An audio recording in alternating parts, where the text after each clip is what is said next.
Hi అండి, welcome to Amala channel 1. Anakapalli దగ్గరలో ఉన్న రాజుపాలెం అనే ఊరిలో సూర్యభగవానుడి గుడి ఉందండి. ఆ సూర్యభగవానుడి దివ్య దర్శనం కోసం వెళ్ళిన వీడియో తప్పకుండా అందరూ చూడండి. అలాగే నా ఛానల్ని సబ్స్క్రైబ్ చేయండి ఫ్రెండ్స్, లైక్ చేయండి. Thank you for watching. Full video మొత్తం చూడండి ఫ్రెండ్స్.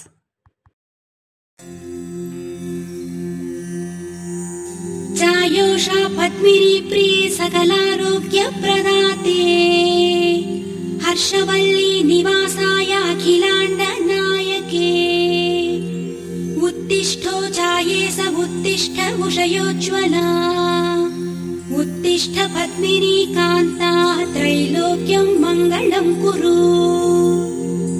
त्रिमूर्तिरूपलोकेश कमलद्वयधारिणे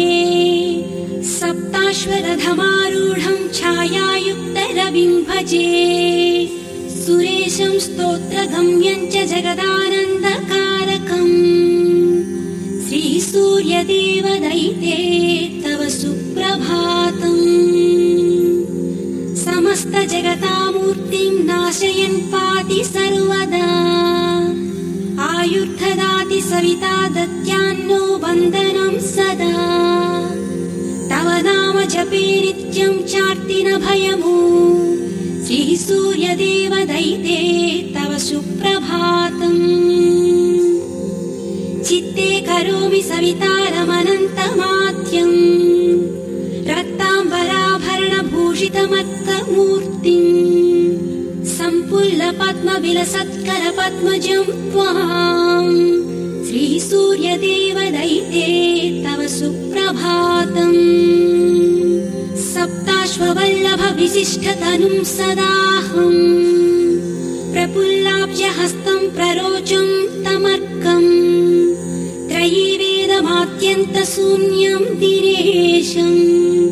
श्रीसूर्यदेवदैते तव सुप्रभातम्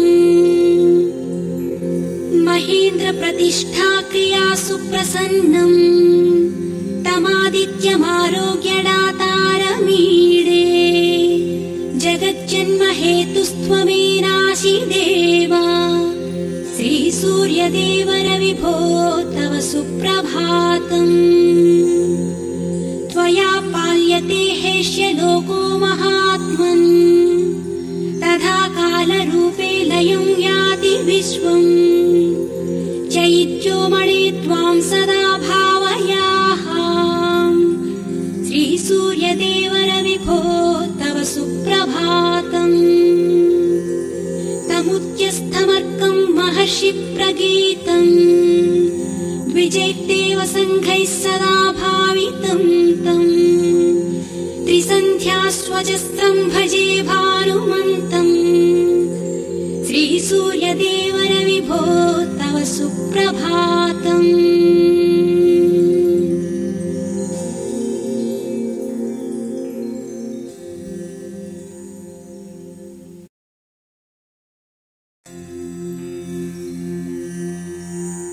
चायोषा पद्मिनी प्रिये सकलारोग्य प्रदाते हर्षवल्ली निवासाय अखिलाण्ड नायके उत्तिष्ठो जायेस उत्तिष्ठ उषयोज्ज्वला उत्तिष्ठ पद्मिनी कान्ता त्रैलोक्यं मङ्गलं कुरु त्रिमूर्तिरूपलोकेश कमलद्वयधारिणे सप्ताश्वरथमारूढं छायायुक्तरविं भजे सुरेशं स्तोत्रगम्यं च जगदानन्दकारकम् श्रीसूर्यदेवदैते तव सुप्रभातम् समस्तजगतामूर्तिं नाशयन् पाति सर्वदा आयुर्ददाति सविता दत्यान्नो वन्दनं सदा तव नाम जपे नित्यं चार्ति न भयमु श्रीसूर्यदेवदैते तव सुप्रभातम् चित्ते करोमि सवितारमनन्तमाद्यम् रक्ताम्बराभरणभूषितमत्तमूर्तिम् पद्मविलसत्करपद्मजं त्वाम् श्रीसूर्यदेवदैते तव सुप्रभातम् सप्ताश्ववल्लभविशिष्टतनुं सदाहम् प्रफुल्लाब्जहस्तं प्ररोच